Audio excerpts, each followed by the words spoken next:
ETF index mutual funds నేర్చుకుని stock మార్కెట్లో రాణించాలనుకుంటున్నారా? వెంటనే ఈ నెంబర్కి కాల్ చేయండి.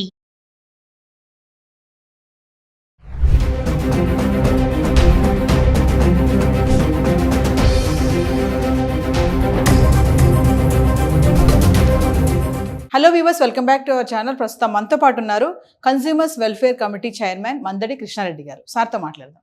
నమస్తే అండి. నమస్కారం అమ్మా. సార్, యుఎస్ ఇమిగ్రేషన్ సిస్టంలో ఈ H1B వీసా అనేది ఏదైతే ఉందో దాన్ని ఎందుకు సార్ అత్యంత అంటే మోస్ట్ రెస్ట్రిక్టెడ్ వీసా లాగా చూస్తారు? ఒక్కసారి ఈరోజు దాని గురించి మాట్లాడుకుందాం. H1B వీసా ఒక్కొక్క ప్రెసిడెంట్ మారినప్పుడల్లా ఒక విధానం వాళ్ళు తీసుకొచ్చారు. కొంతమంది బాగా రిస్ట్రిక్టివ్ చేశారు, కొంతమంది కొంచెం లిబరల్గా ఉండేటం జరిగింది.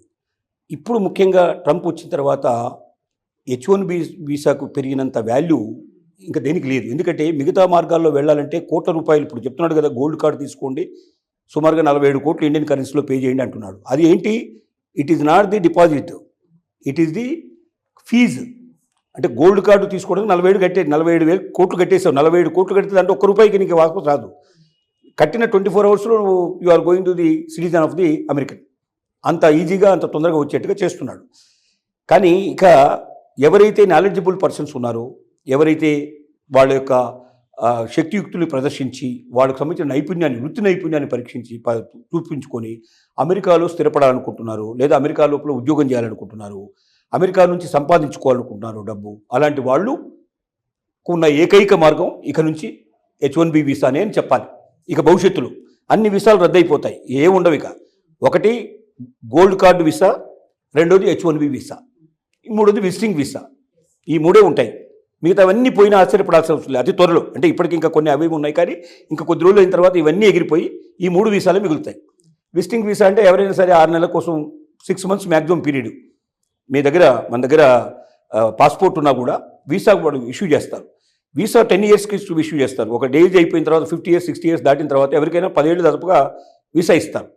10 ఏళ్లకు వీసా ఇచ్చినా కూడా నువ్వు ప్రతిసారి మళ్ళీ వీసా కోసం అప్లై, అంటే వీసా మేము వెళుతున్నాం ఇప్పుడు, మేము అక్కడ ఉండాలంటే అక్కడ స్టాంపింగ్ మాత్రం 6 మంత్స్కే కొడతారు. 6 నెలలకు మించి మీరు ఉండడానికి వీళ్ళు. ఒకవేళ ఉండాల్సిన పరిస్థితి ఏర్పడితే ఎందుకు ఉన్నారో, కారణం ఏమిటో, అక్కడ ఎవరికైనా ఆరోగ్యం బాగాలేదు, తప్పనిసరిగా నా ప్రమేయం ఉండాల్సి ఉంది, నేను కంపల్సరీ ఎక్స్టెండ్ చేయాలనుకుంటే అది ప్రత్యేకమైన పరిస్థితిలో మాత్రమే ఎక్స్టెండ్ అవుతుంది. మిగతా వాళ్ళంతా 6 నెలల లోపల వాపసు రావాల్సిన పరిస్థితి ఏర్పడుతుంది. అది విజిటింగ్ వీసా. అది ఇక రెండోది ఏమిటి? గోల్డ్ కార్డు వీసా మనకు తెలిసిందే. అది చాలా కాస్ట్లీ, అందరికీ సాధ్యం కాదు. ఏదో కొద్ది మందికి మాత్రమే సాధ్యం అవుతుంది. ఆ కొద్ది మంది అవకాశాన్ని వదిలిపెట్టకుండా తీసుకుంటారు. కానీ ట్రంప్ చెప్పేది ఏంటంటే 1 కోటి మంది మినిమం తీసుకుంటారు అనే ఆశలో ఉన్నాడు. అంటే మొత్తం ప్రపంచంలో అన్ని దేశాల లోపల, అంటే వాళ్ళు 100ల కొద్ది మర్డర్లు చేయొచ్చు, దొంగతనాలు చేయొచ్చు, వాళ్ళ మీద కేసులు, అన్ని రకాల కేసులు, క్రిమినల్ కేసులు కావాల్సిన ఉండొచ్చు. ఒక డబ్బు కట్టేసాడంటే వీసా వచ్చేస్తుంది, ప్రయాణమే వెళ్ళిపోతాడు. ఇక వాడు దొరికే అవకాశం లేదు, వాడు పట్టుకోవడం కూడా చాలా కష్టం. అక్కడి నుంచి ఎన్నో మార్గాలు ఉన్నాయి. కొన్ని దేశాలు అయితే ఒక 5,000 జనాభా, 3,000 జనాభా ఉండే దేశాలు కూడా ఉన్నాయి. ఆ దేశంలో వీసా తీసుకుంటే అసలు ఆ వీసా తీసుకున్న తర్వాత వీసా కూడా విత్ ఇన్ 1 అవర్లో వస్తుంది. ఏదో మామూలుగా ఒక మన ఇండియన్ కరెన్సీలో 10 లక్షలు కడితే వచ్చేస్తుంది. అక్కడ వీసా తీసుకుని వెళ్ళిపోయాడు అనుకోండి, ఇక ఆ దేశం నుంచి వాళ్ళని రప్పించడం అనేది అసాధ్యమైన విషయం. అంటే తప్పులు చేసి, నేరాలు చేసి ఈ దేశం నుంచి తప్పించుకోవడానికి మార్గాలు ఉన్నాయి. ఇకపోతే ఈ వీసా లోపల, H1B వీసా లోపల వృత్తి నైపుణ్యం కలిగిన వాళ్ళు, చాలా మోస్ట్ ఎలిజిబుల్ పర్సన్స్, ప్రపంచంలో అన్ని దేశాల నుంచి సుమారుగా 5 లక్షల మంది అప్లై చేసుకుంటే దాంట్లోపల ఓన్లీ 18% to 20% పీపుల్కి మాత్రమే 80,000 చిల్లర మాత్రమే దొరికింది. అంటే ఇంకా 4 లక్షల పైన 4.5 లక్షల మంది ఇంకా నిరాశ, వాళ్ళకి ఈ సంవత్సరం ఇంకా దొరకదు. మళ్ళీ నెక్స్ట్ ఇయర్కి అప్లై చేసుకోవాలి. నెక్స్ట్ ఇయర్కి సంఖ్య డబుల్ అయిపోతుంది. దాదాపు ఇంకో 4 లక్షలు 5 లక్షలు చేరుతారు. 10 లక్షల మందిని కూడా అప్పుడు ఇచ్చేది ఏంటి? 20% కదా, 18% 20% ఇస్తారు. అంటే అప్పుడు ఇంకా తగ్గే అవకాశాలు ఉన్నాయి పరిస్థితి. అంటే ఇలాగా రోజు రోజుకు ప్రతి సంవత్సరం పెరుగుకుంటూ పోతుంది. ఆశాహువులు ఎక్కువైపోతారు, అందుకునేవాళ్ళు తక్కువైపోతారు. అందుకే మోస్ట్ రిస్ట్రిక్టివ్ వీసా అయింది ఇది. అంటే ఇంకా వడబోస్తారు.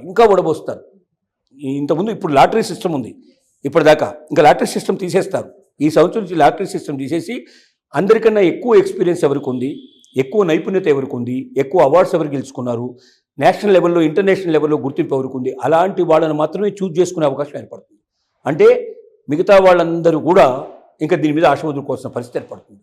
అంటే ఇప్పటిదాకా ఉన్న ఒకే ఒక ఆశ H1B వీసా మీద వెళ్ళడానికి నాకు పాసిబిలిటీ ఉంది, నేను ఎలాగైనా వెళ్ళి స్థిరపడతాను అమెరికాలో అనుకుంటున్న వాళ్ళకి ఇక నుంచి భవిష్యత్తులో ఆ అవకాశం కూడా లేని పరిస్థితి ఏర్పడుతుంది. అంటే అత్యంత ఎవరైతే పూర్తిగా చదువు కానీ విజ్ఞానం కానీ ఆ వృత్తి నైపుణ్యం కలిగిన వ్యక్తులు ఉంటారు, మోస్ట్ గ్రేట్ పర్సన్స్ ఎవరు ఉంటారు, నెంబర్ 1 నెంబర్ 2 ప్లేసెస్లో ఇండియా అంటే ఏ కంట్రీలో అయినా సరే అతి ముఖ్యమైన వ్యక్తులుగా గుర్తించబడే వాళ్ళు ఉన్నారో, నెంబర్ 1 స్థానంలో నెంబర్ 2 స్థానంలో ఉంటారో అలాంటి వాళ్ళకు మాత్రమే అవకాశాలు ఉంటాయి తప్ప మిగిలిన వాళ్ళందరికీ కళలు చెదిరిపోతాయి. ఇంకా యూఎస్ను మర్చిపోయి మనం వేరే దేశాలకైనా వెళ్ళాలి, లేకపోతే ఇండియానే పదిలం అనుకొని ఇక్కడే మనం ఉండడానికి ప్రయత్నం చేయాలి. నా సలహా ఏమిటంటే శక్తి సామర్థ్యం ఉన్న వాడికి ఇండియాకు మించినటువంటి దేశం మరొకటి లేదని నేను చెప్తాను. నేను నిరూపించగలను. నేను ఎంతోమందిని చూపిస్తాను. ఎంతోమంది భారతదేశంలో ఇవాళ అమెరికాలో సంపాదిస్తున్న దానికన్నా ఎక్కువ సంపాదిస్తున్న వాళ్ళు ఉన్నారు ఇక్కడ. ఎందుకంటే ఇక్కడ మనకు సులభం. ఇక్కడ ఇది మన దేశం. మనకి ఏదైనా జరిగినా, మన కష్టం వచ్చినా, కన్నీళ్ళు వచ్చినా మన వాళ్ళనే వాళ్ళు ఇక్కడ ఉన్నారు. ఓదార్చడానికి అవకాశాలు ఉంటాయి. ఏదైనా అవకాశాలు ఎక్కువ ఉంటాయి మనకి ఇక్కడ. దేశం కాని దేశానికి వెళ్ళి ఇలాంటివి ఎప్పుడు ఏ రిస్ట్రిక్షన్స్ వస్తాయో తెలియదు, ఎప్పుడు ఏది రద్దు చేస్తారో తెలియదు, ఎప్పుడు సంఖ్యలు వేసి తీసుకొచ్చేసి వదిలిపెడతారో తెలియదు. ఇలాంటి భయంకరమైన పరిస్థితుల్లో అక్కడ బతుకుతానికి ఒక బ్రతుకుని దినదిన గండం 100 ఏళ్ల ఆయుష్లాగా బతికేటువంటి బతుకు కావాలా, లేకపోతే భద్రతతో కూడినటువంటి బతుకు కావాలా? ఉన్న దాంట్లో తిని మనకు అవకాశం ఉన్న వరకు ఎదిగి హాయిగా నిద్రపోయేటువంటి పరిస్థితి కావాలా? ఇది భారతీయులు వాళ్ళు నిర్ణయించుకోవాల్సిన అవసరం ఉందని మాత్రం చెప్పగలను. అంటే సార్ మొత్తానికి ఇప్పుడు స్మార్ట్ పీపుల్, టాలెంటెడ్ ఉన్న వాళ్ళకే వెల్కమ్ చెప్తుంది అమెరికా. అంతేగాని నేను ఏదోలాగా అమెరికా వెళ్ళిపోయి అక్కడ పడిపోవాలి, ఏదో చేస్తాను అక్కడ పెట్రోల్ బంక్లో, గ్యాస్ పంపులో అంటే ఛాన్స్ లేదని అంటారా? అంతేనా? ఒక రకంగా ఏమిటంటే ఏ వ్యక్తి అమెరికాలో ప్రేమించినా వాడి వల్ల అమెరికాకు సంబంధించిన ఆర్థిక పరిస్థితి రెట్టింపు కావాలి, అంటే మెరుగుపడాలి, వాడి వల్ల ఏదైనా సాధించబడాలి, లేనటువంటి కొత్త అవకాశాలు రావాలి. అంటే ఆ విజ్ఞానవంతులైన వ్యక్తులు, లేకపోతే వాళ్ళ వృత్తి నైపుణ్యం బాగా కలిగిన వాళ్ళు వస్తే ఆ వృత్తిని మరింతగా అభివృద్ధి చేస్తారు. ఆ డిపార్ట్మెంట్ బాగా పెరుగుతుంది. ఆ రకంగా వాళ్ళకి ఆదాయాలు బాగా పెరుగుతాయి, అవకాశాలు బాగా పెరుగుతాయి. అమెరికా ఇంకా కొత్త పుంతలు దొక్కే అవకాశం, ఇంకా కొత్త స్థితికి చేరేటువంటి అవకాశం ఉంటుంది. కాబట్టి అలాంటి వాళ్ళని మాత్రమే ఆహ్వానిస్తాం, లేదా డబ్బున్న వాళ్ళని ఆహ్వానిస్తాం. రెండే పద్ధతులు. నీ దగ్గర డబ్బు ఉందా, నీకు వెల్కమ్, రెడ్ కార్పెట్ వేస్తాం. లేదా నీ దగ్గర నాలెడ్జ్ ఉందా, క్యాపబిలిటీ ఉందా, మిగతా వాళ్ళకన్నా నువ్వు గొప్పవాడివా, నువ్వు ప్రపంచ స్థాయిలో నిలబడగలిగే వ్యక్తివా, రా, మేము తీసుకుంటాం. ఇది 2 రకాల అవకాశాలు కల్పిస్తున్నారు. ఇది చాలా చాలా చాలా తెలివితో కూడుకున్నటువంటి ఆలోచన. ఇది మామూలు ఆలోచన కూడా కాదు. ఎందుకంటే ఒక్క డబ్బునే ఆహ్వానించట్లేదు, డబ్బుతో పాటుగా విజ్ఞానాన్ని, వృత్తి నైపుణ్యాన్ని కూడా ఆహ్వానించడం జరుగుతుంది. కానీ వృత్తి నైపుణ్యం ఎంతమందికి ఉంటుంది? నైపుణ్యం అంటే మామూలు నైపుణ్యం అడగట్లా, పైనుంచి 1, 2, 3 స్థానాల్లో ఉండేటువంటి వ్యక్తులను కోరుతున్నారు. అంటే ఒక నేషనల్ లెవెల్లో ఆ క్యాపబిలిటీ ఉండేవాళ్ళు, ఆ క్యాపబిలిటీ ఉండే వాళ్ళకి ఆ దేశం కూడా రెడ్ కార్పెట్ వేయడానికి సిద్ధంగానే ఉంటుంది. అలాంటి వాళ్లకు వీళ్ళు పిలిచి ఆ దేశం యొక్క అవకాశాలు తీసేయాలి, వీళ్ళ దేశం యొక్క అవకాశాలు పెంచుకోవాలి. దాని ద్వారా ఇతర దేశాలను ఇంకా తొక్కడానికి అవకాశం ఉంటుంది, వాళ్ళ దేశాన్ని ఇంకా పెంచుకోవడానికి అవకాశం ఉంటుంది. ఇన్ని ఆలోచనలు దీని వెనక ఉన్నాయి. ఇదంతా కూడా ట్రంప్ది మేక్ అమెరికా గ్రేట్ అగైన్ అనే స్లోగనే అంటారా సార్? దాని నుంచి వెళ్తుందంటారా? డెఫినెట్గా. అంటే ట్రంప్ ఏం చేశాడంటే ఎలక్షన్లో గెలవడానికి ఒకటే చెప్పాడు, నేషనాలిటీని అక్కడ బాగా స్ట్రెస్ చేశాడు. ఈ మన నేషనల్ ఇప్పుడు ఏం జరుగుతోంది, ఇతర దేశాలన్నింటిలోంచి ఇక్కడ తీసుకొస్తున్నారు, వాడు పనిచేస్తున్నాడు, వాడేమో 1/4 అమౌంట్లో లేదా 1/10 అమౌంట్లో వాడు పనిచేయడానికి సిద్ధపడుతున్నాడు. అలాంటప్పుడు నీకు ఎందుకు ఇస్తా డబ్బులు ఎక్కువ? పెట్రోల్ బంకులో పనిచేయడానికి అమెరికన్స్ కూడా సిద్ధమే, కానీ అమెరికన్ పనిచేస్తే వాడికి ఎంత ఇవ్వాలి? ఖచ్చితంగా 5 times to 10 times ఎక్కువ ఇవ్వాలి.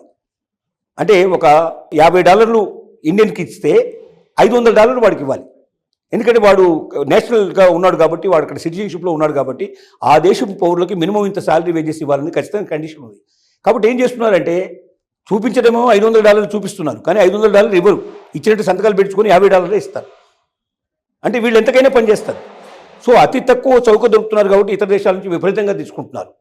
కాబట్టి ఇప్పుడు ఏమవుతుంది, ఇతర దేశాల వాళ్ళందరినీ పంపించేస్తే అమెరికన్ పౌరులకి జాబ్స్ వస్తాయి, కావాల్సినంత ఆదాయం వస్తుంది, వాళ్ళు అమెరికన్ పౌరులు సెటిల్ పడతారు. కాకపోతే ఒక్కటి ఏంటంటే ఇక్కడ ఆర్థిక మాంద్యం పెరిగే అవకాశాలు ఉన్నాయి, వ్యాపారస్తులు బాగా నష్టపోయే అవకాశాలు ఉన్నాయి. ఇప్పుడు యూనివర్సిటీ ఉంది, స్టూడెంట్స్తో నిండిపోయింది, ఇప్పుడు కలకలాడుతుంది. ఇప్పుడు ఏం చెప్తున్నాడు, రెస్ట్రిక్షన్స్ పెడుతున్నారు.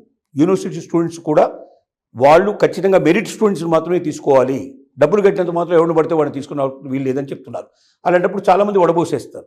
ఇప్పుడు ఇక లక్షల మీద వెళ్ళేటువంటి విద్యార్థులు 100,000, 1,000కు చేరుకుంటారు. అంటే ఇన్ని లక్షల మంది కోల్పోతున్నట్టే లెక్క, అంత ఫీజులు కోల్పోతున్నట్టు లెక్క. అన్ని హాస్టల్స్ ఖాళీ అయ్యే అవకాశాలు ఉంటాయి, వాళ్ళందరూ బయట కొనేటువంటి వాటి వల్ల వచ్చే ట్యాక్సెస్ చాలా ఉంటాయి, ఇవన్నీ కోల్పోతారు. అంటే దీనివల్ల ఆర్థిక మాంద్యం కూడా ఉరికే అవకాశాలు చాలా ఎక్కువ ఉన్నాయి. కానీ కొద్ది రోజులే ఉంటుంది ఆర్థిక మాంద్యం. డెఫినెట్గా వాటిని అధిగమించడానికి మాకు డబ్బు వస్తుంది, విపరీతంగా కోట్ల రూపాయల డబ్బులు వస్తున్నాయి కాబట్టి, ఇది గోల్డ్ వీసా ద్వారా మాకు ఆ డబ్బు వస్తుంది కాబట్టి దాంట్లో ఇది కొద్ది పర్సెంటేజ్ ఇంత నష్టం వచ్చినా ఇంత లాభం వస్తుంది కాబట్టి అది మాకేం ఇబ్బంది లేదని చెప్పి ట్రంప్ బహిరంగంగా చెప్తున్నాడు. సో ఏదేమైనా H1B వీసా ఈజీగా వచ్చేది ఇప్పుడు రెస్ట్రిక్టెడ్ అయిపోయింది, అది బాగా స్ట్రిక్ట్ అయిపోయింది, బాగా రెస్ట్రిక్షన్ అవుతుంది, ఇంకా అవుతుంది, ఇంకా వడబోస్తారు, ఇప్పుడున్న దానికన్నా ఇంకా వడబోస్తారు. ఎందుకంటే ఇప్పటిదాకా కొంత లిబరల్గా ఉంది, నెక్స్ట్ ఇయర్ నుంచి అది ఇంకా వడబోదకు వెళ్ళిపోతుంది.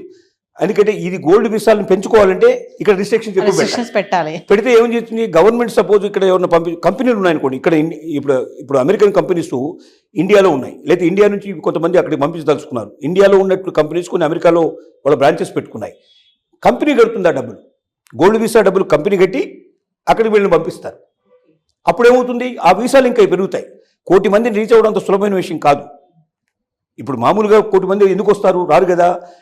అమెరికాకు వేరే మార్గం లేకపోవడం వల్ల అక్కడ ఉన్న వాళ్ళ కంపెనీని రక్షించుకోవడానికి ఒక మార్గం లేనప్పుడు కనీసం 10 మంది 25 మంది 100 మంది ఇక్కడ నుంచి పనిచేయాలనుకున్నప్పుడు, అక్కడ దొరకట్లే టాలెంట్ ఇండియా నుంచి తీసుకోవాలనుకున్నప్పుడు ఖచ్చితంగా వీళ్ళందరికీ గోల్డ్ కార్డు అప్లై చేయాల్సిన పరిస్థితి పడుతుంది. అంటే అన్ని 47 కోట్లు 50 కోట్లు పే చేస్తే తప్ప సాధ్యం కాదు.